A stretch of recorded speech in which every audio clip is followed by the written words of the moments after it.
The heavy load of supplies caused the skiff to wallow through the waves. Cole examined the boxes filled with canned foods, clothes, bedroll, axe, cooking gear, heavy rain gear, rubber boots, and even schoolwork he was supposed to complete. He chuckled.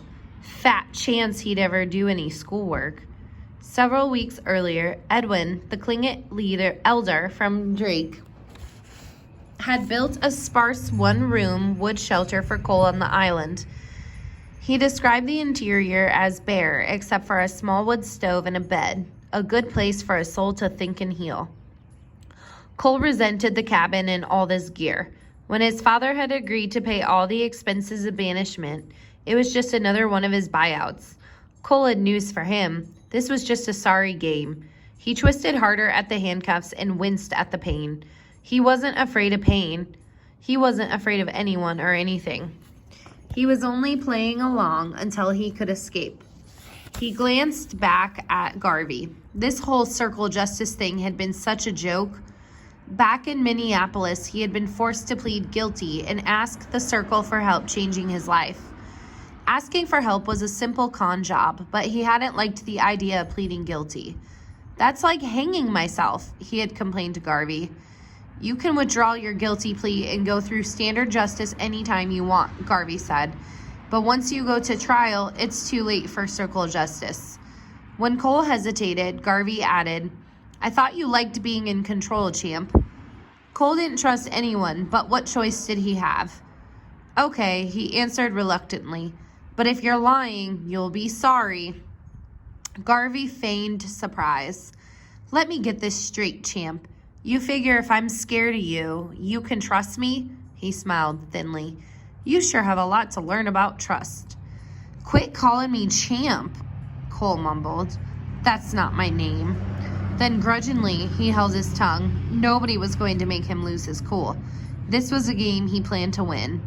So, he asked, how soon do I start this circle justice stuff? You can apply, but that doesn't mean you're automatically accepted. First, the circle committee will visit with you. Then they'll talk to Peter Driscoll and his family, your parents and others to decide if you're serious about wanting change. It might take weeks. Garvey hesitated. Remember, something else. You're wasting everybody's time if you don't truly want change. Cole nodded obediently, like a little puppy that would follow every rule and jump through any hoop. When he reached the island, that would all come to a screeching stop. Then he would prove to the whole world he was nobody's fool. Cole heard the motor slow and realized that Edwin was guiding the skiff toward a protected bay on the large island ahead. The distant green-black forests were shrouded in a gray mist. Cole spotted the tiny shelter that had been built for him near the trees above the shoreline. Black tar paper covered the small wooden structure.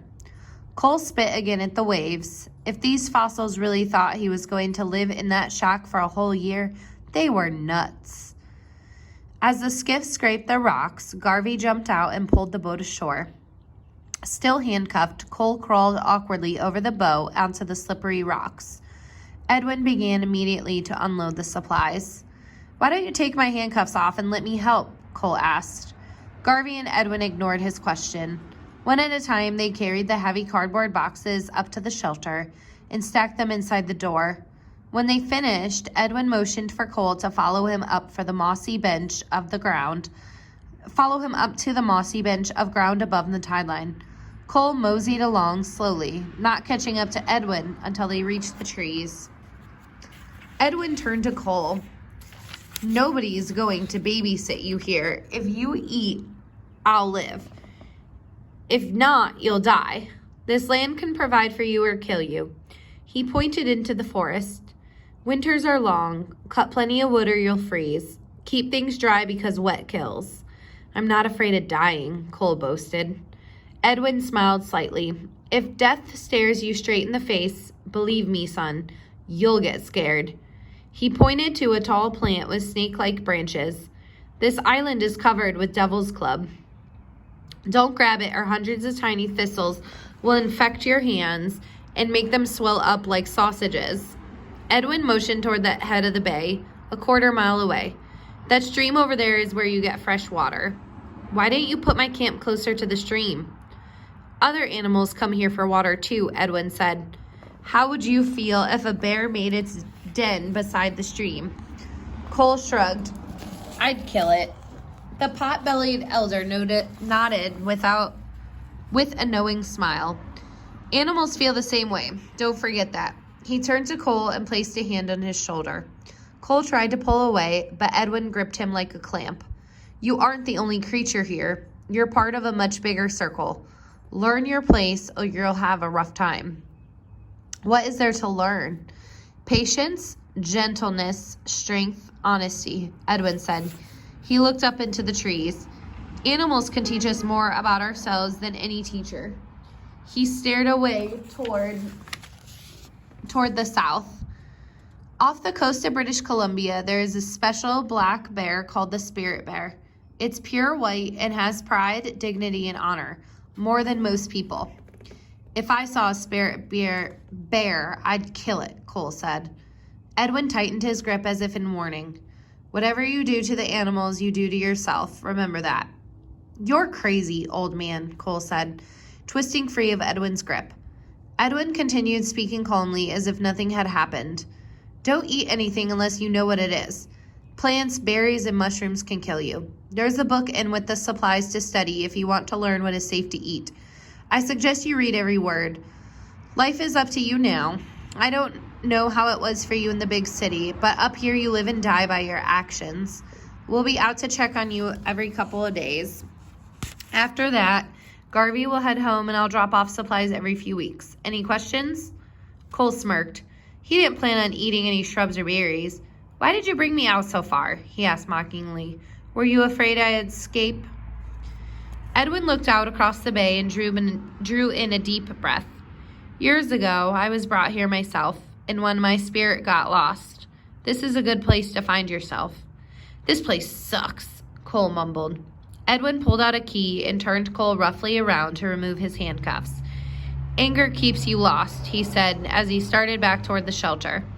You can find yourself here, but only if you search. Rubbing at the raw skin on his wrists, Cole followed. Garvey stood outside the shelter as they walked up to it. He held out a small bundle to Cole. What's this? Cole asked, unfolding a heavy wool blanket woven with colorful blue and red images of a totem pole. Klingits call it a towel. A towel? Cole repeated. Like a towel, without the L, Garvey said. A towel is something you inherit. This blanket has been handed down for many generations in my family. It once belonged to one of our chiefs and is a link to our ancestors. You can't own a towel. You are only its caretaker for a time. If you accept this towel from me, you must promise to care for it and someday pass it on to someone else you trust.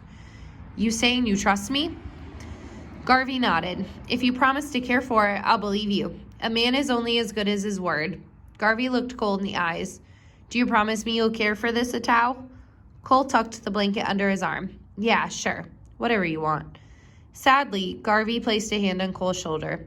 Don't waste this chance, Cole. Cole felt a sudden rush of anger and jerked away. Why did everybody always have to touch him? He didn't need anyone's help. What he needed was for the world to butt out. Aren't you guys ever leaving? He snapped. Edwin and Garvey turned and walked to the skiff. Edwin crawled aboard first. When he was seated, Garvey shoved the small boat off the slick gray rocks and jumped aboard himself. Edwin yanked the starter rope and the outboard roared to life. As the skiff motored from the bay, the fading whine of the engine floated out across the choppy waters.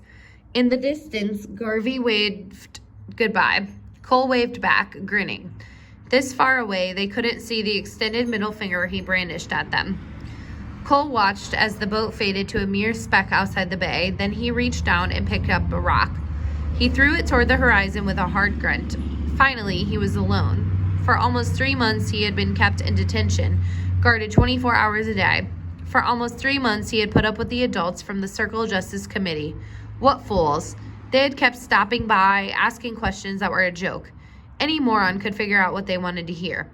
Why should we believe you're sincere? Several committee members had asked during their visits. Cole wanted to say, "'Cause if you don't, I'll knock your fat heads off." Instead, he meekly said, "You shouldn't," keeping his face as serious as he could. "I've really screwed things up. Hurting someone really made me think a lot." He'd pause for effect, then add, "I wish I could trade places with Peter. I really do. That's what I deserve." Cole had grown impatient watching the visitors jot notes in their silly little folders. What a waste of time. They were probably afraid to try him as an adult and send him to jail. "Why can't they make up their minds?" he complained to Garvey during one of his visits. "What are they waiting for?" "Things take time," Garvey answered. "The circle needs to know if you're committed to wanting change. Some think you still have an attitude." Garvey grinned. "I can't imagine where they got that idea, champ, can you?" "I told them I wanted to change," Cole said, his voice edgy. "What more do they want?" "Talk is cheap. They want you to walk your talk." "How could I prove anything sitting in this stinking place?" "Think about it, Einstein. What if it turns out you're nothing more than a baby-faced con? What then?" Garvey threw up his hands. "A lot of people have already paid dearly for your anger and lies.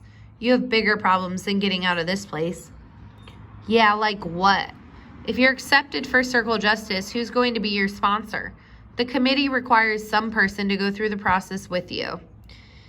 "I thought you would help me," Cole said, letting his irritation show. Garvey shook his head. "I don't invest time in losers. Unless you're 110% committed to this change, you're wasting my time and everybody else's. You're better off in jail." Garvey gave Cole a playful shove.